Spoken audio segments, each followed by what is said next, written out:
Okay, so Dad shared a little bit about the board too. I'm going to talk about that as well. So the big picture on the brass tacks of ownership. We are highly fragmented. One of the secrets to our success is we're fragmented, and normally you associate fragmentation as bad. I think it's really good in our system. There's not a whole lot of brinksmanship and drama when there isn't a single controlling vote or a huge block, right? I mean, it sort of dissipates the drama.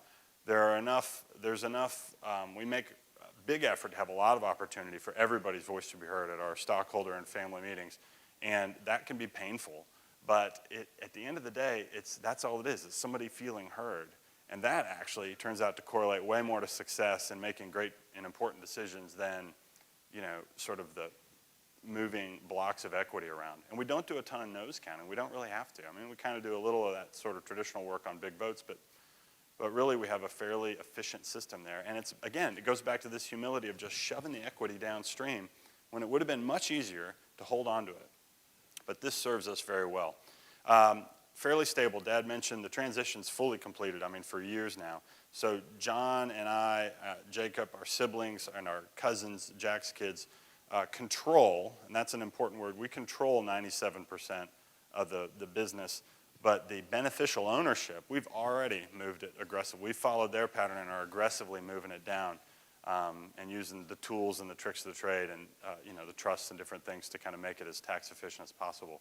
But great advice is gold in that area, by the way. And then we've already talked about independence. This is sort of a word picture of the fragmentation point, and this isn't my research. This is from a fellow up in Chicago. Why do we keep talking about Chicago? John Ward is probably one of the best thinkers and communicators and researchers in this field. I'm sure many of you are familiar with Dr. Ward up at Kellogg.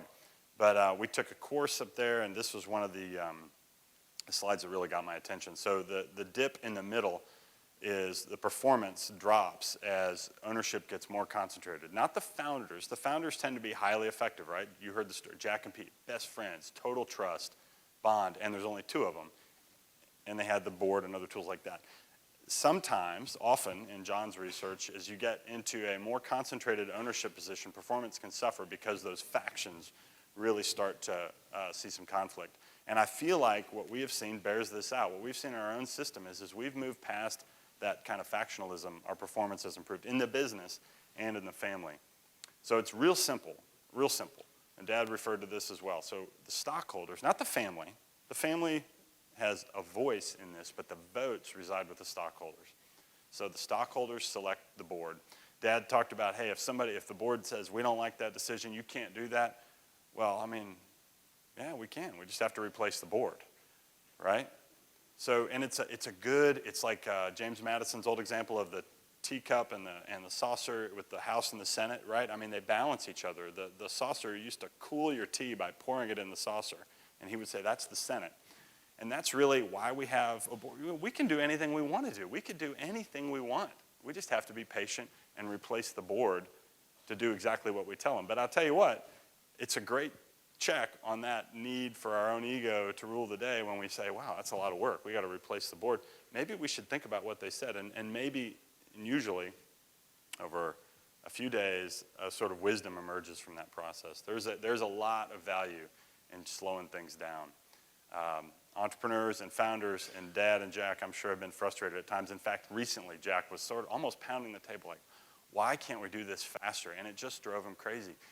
And it was one of those things where it needed to just steep in the family system. We had to let it steep.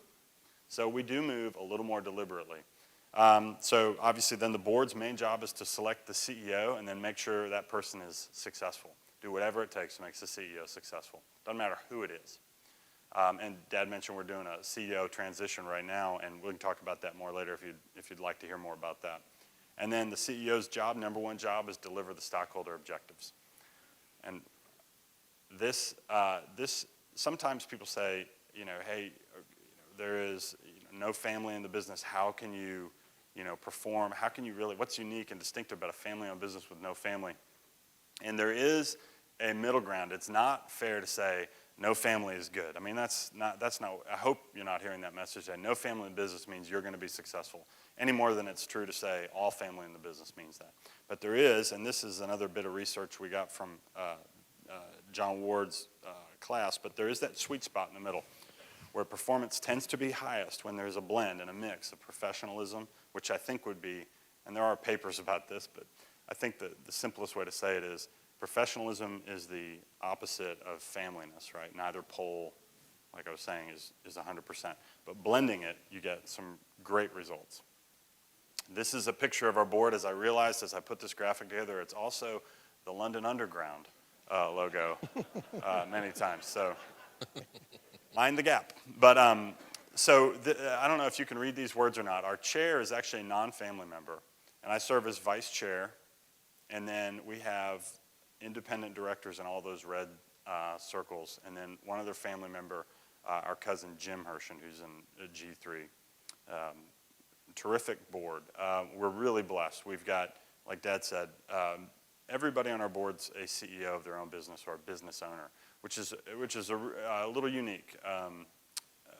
It's, I think, more common, and in my experience, probably would be easier to fill out a board if we were willing to do sort of subject matter experts who may be SVPs or CFOs or things like that. So, but this puts us in a position where our CEO feels entirely supported by peers.